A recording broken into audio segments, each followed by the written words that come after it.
You're not drinking water. Oh, pardon me.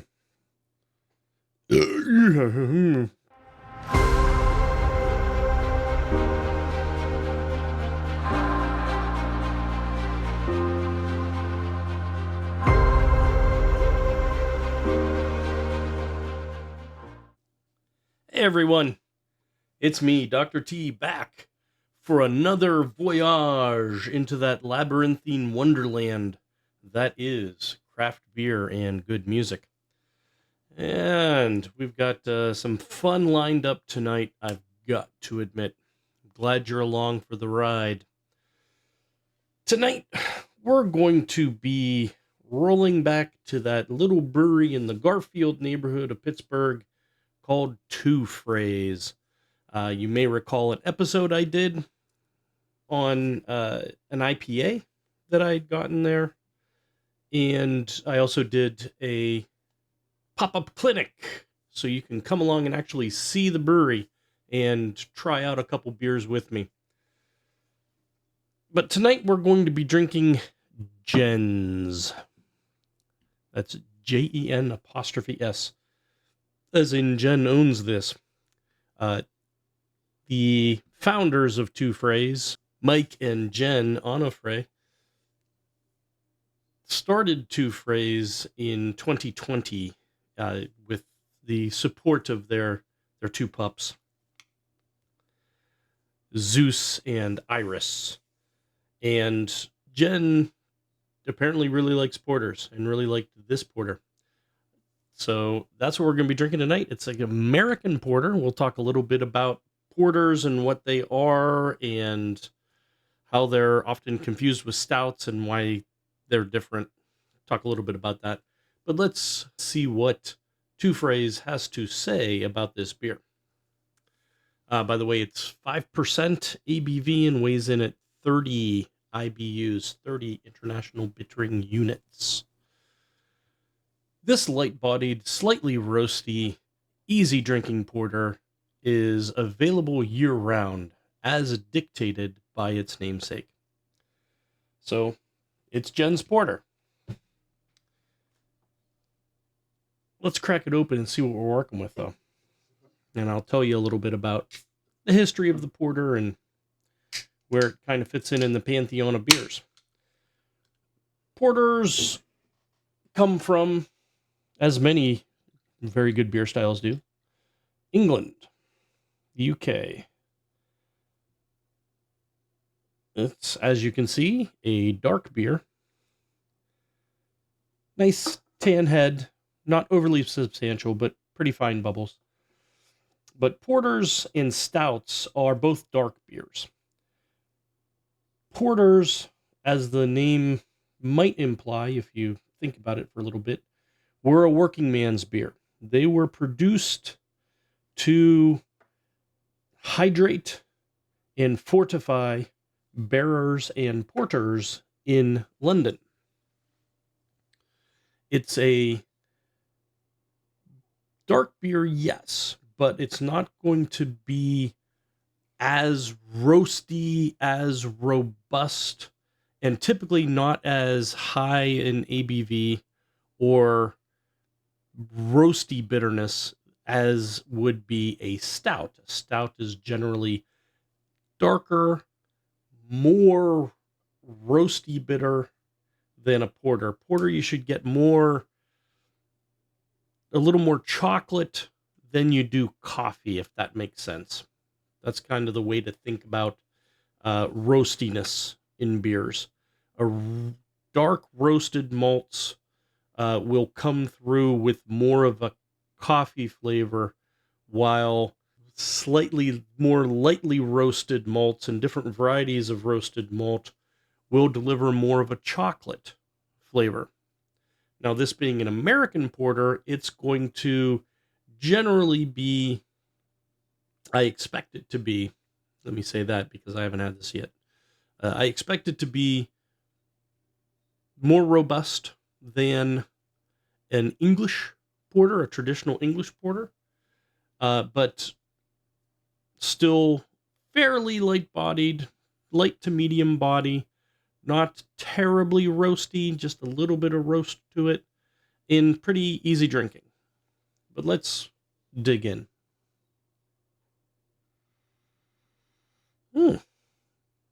Very nice aroma profile. Get a slight bit of almost like a roasted nuttiness.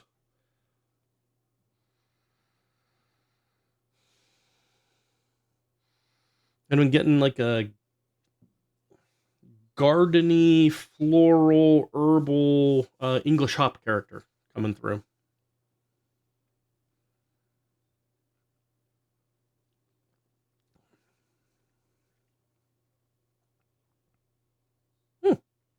Yeah, that's definitely, it is a light to medium body, leaning light. I wouldn't call it completely light bodied, because the roastiness that comes through at the end does give you a increased perception of mouthfeel, an increased perception of body. But it is light bodied, nicely carbonated, has a lingering bitter finish that is fairly dry, ever so slightly roasty. There is some roastiness in there.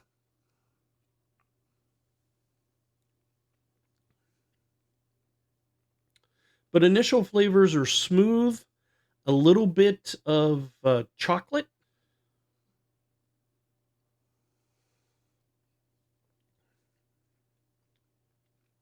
There's something on the front of the palate that I'm just not pinning down.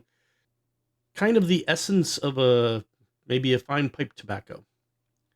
Not a flavored pipe tobacco, not like big heavy vanilla or bourbon flavors, but just a little bit of a tobacco-y note there in the mid palate.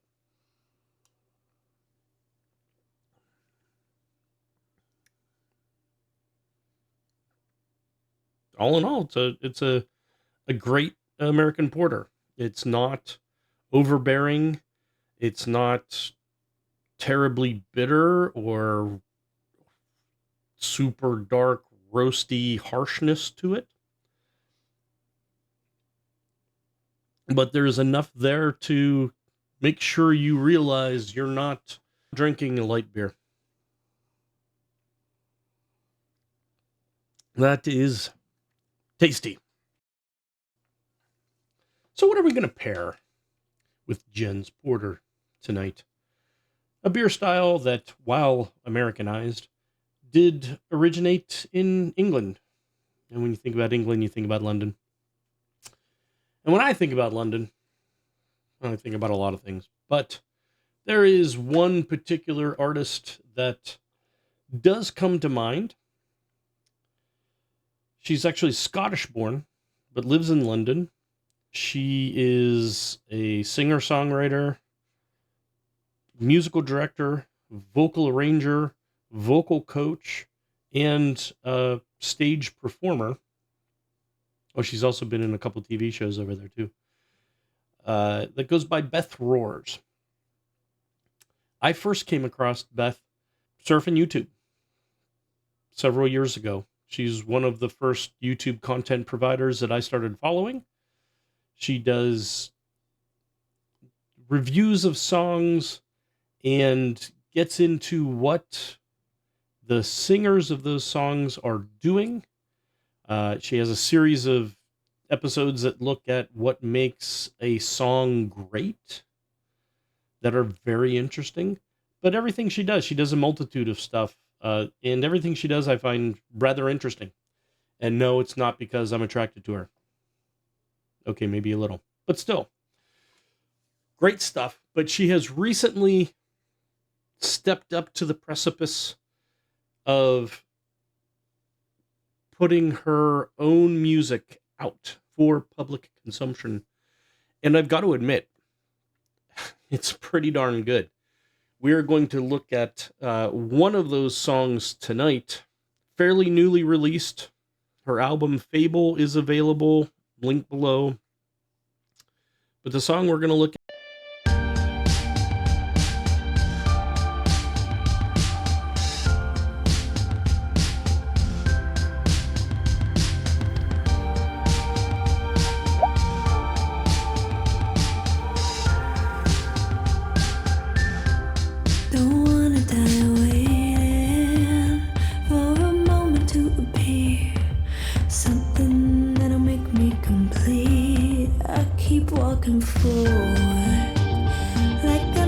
knows where I'm going. Stones color my tired feet.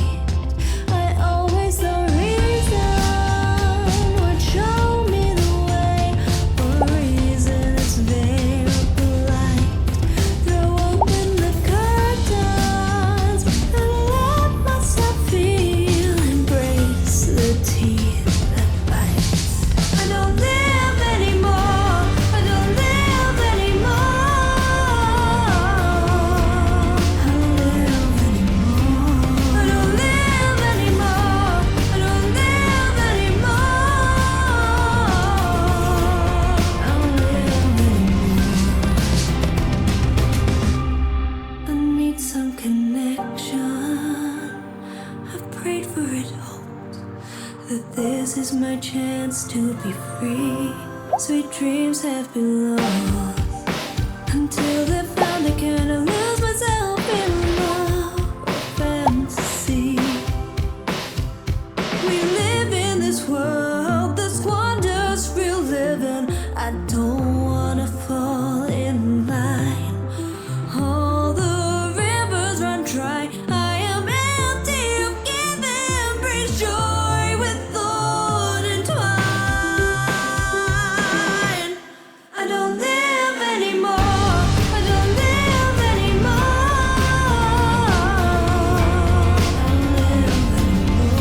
I don't live anymore. I don't live anymore. I don't live anymore.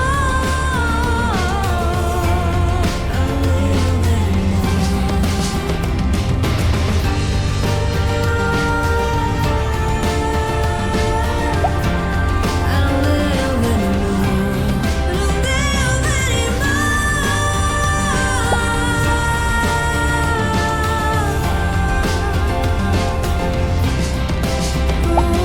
the real price of something is how much life you must give up. I said the real price of something is how much life you must give up. We don't live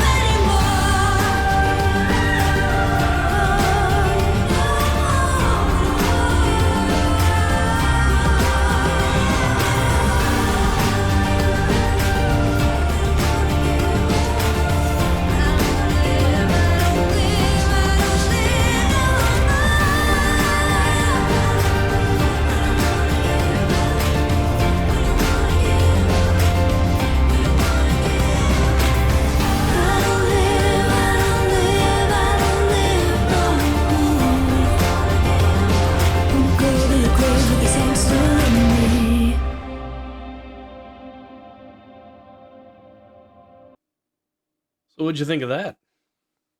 I love that song. I think that's really compelling. By the way, if you think you may have seen what looked like maybe the Golden Gate Bridge, it's not. It's one of the Golden Gate Bridge's doppelgangers. It's actually the uh, bridge in Lisbon, Portugal, where the outdoor scenes of the video were shot. The bridge is called 26th of April, 25th of April, something like that. It's a date in April, 20 something, 26, 28, 25. I can't remember. You'll have to Google it, or I'll put a link below maybe. But it was a great video. Great song, evocative, much like this beer. Did you see that bit about synesthesia? For Beth, it manifests as seeing visions in her head associated with sounds and songs. Songs produce visual effects in her head. Now, you may be thinking, oh, it's like visualization. You're listening to a song and you're imagining. No, this is something that's a little more automatic than that. It doesn't involve imagining a scene of what the song is telling you. It is actually bringing visions to your mind almost on an unconscious level. For some people, it manifests as simply colors, But I thought that was pretty interesting. I think it's a great song, though. But that brings me to Dr. T's impact line of the song. Towards the end, when you start developing a clear vision of what the song is about, and to me, the song is about needing to be okay with your past in order to move forward, the conscious effort of moving forward in life. That's why there's so much play in the video visually between backwards motion and forwards motion, in my mind. But towards the end, she sings, "The real price of something is how much life you must give up." That really spoke to me on a number of levels. As tangent and confession, I'm an economist by trade. Oh, I'm a financial planner by trade. I'm an economist by education. I'm one of those really weird people who loves economics.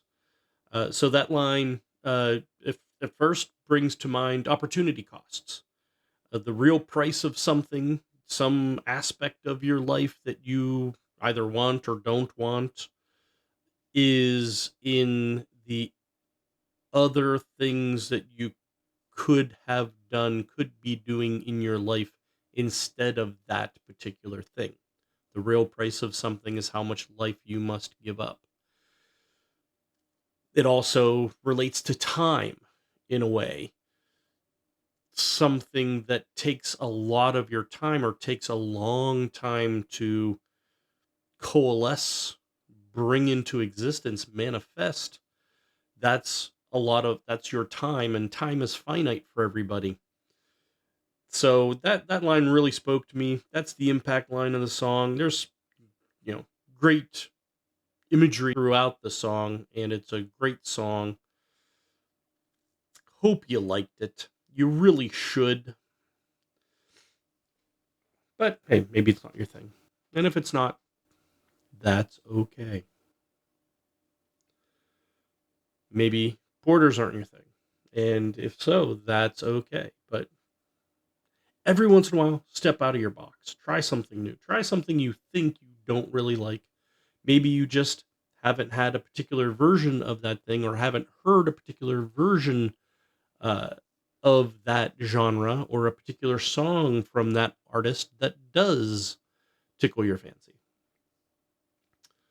But if you like what I'm doing, give it a thumbs up.